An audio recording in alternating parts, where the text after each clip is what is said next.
Insta snap! What is going on? I've been very quiet here the last 48 hours. I've been very busy.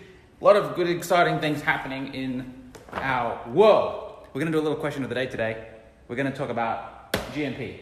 Or perhaps more specifically, we're going to be talking about a very specific section of GMP. GMP is the Grandmaster Plan. By the way, I did a little mini lesson on this recently. Go into my profile and you can look at all my old lessons, by the way.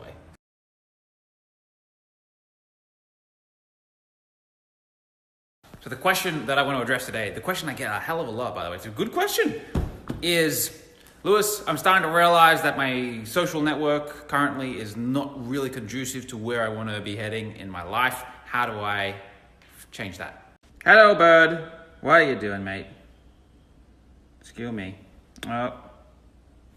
Yes, he does want to see the lesson. I have a couple of ideas and strategies that I could share. I got a whole fucking master plan on my social empowerment, but I will share a couple. What do you want, lady? I'm trying to do a lesson. How you doing? How's your work? How's your life? Very good. Do you want to show InstaSnap your flowers? Yeah. So the first thing you want to do is you want to get very clear with who you want to attract into your space. Is it a guy? Is it a girl? Is it a guy and a girl? Is it two people? Is it one person? Get very, very clear with who it is so you can visualize them. Give them an alias. Give them a name if you have to so that you can refer to them in your mind. Last year, Robin and I felt a little bit of a void in our social network. We wanted to get some more friends, get some new friends. And so we sat down, we had a chat. What do we want to fucking get? What do we want to attract? And so we wrote down, we want another couple who older and more successful. And in a very short period of time, we ran into Miguel from the Pajama Bosses, good fellow, our friends, by the way.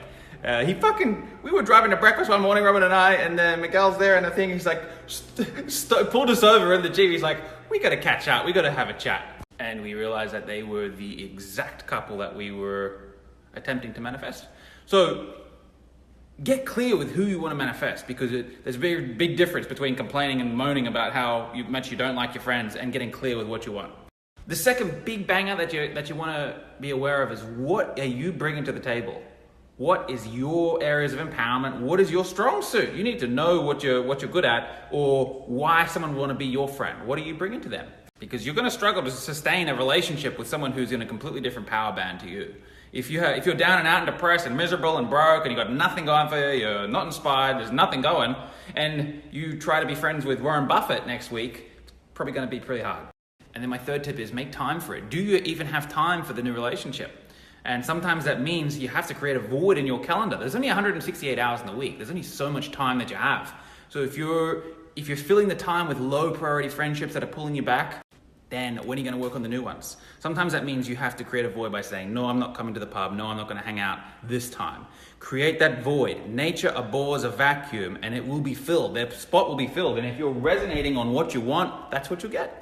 So in summary, get clear on exactly what you want. Specific, specific, specific. Secondly, know what you're bringing to the table. Are you going to be able to serve these kinds of people? Are you in fair exchange, or are you got a bit of a fantasy? Thirdly, you want to make sure that you have time for the people. Clear up space in your schedule.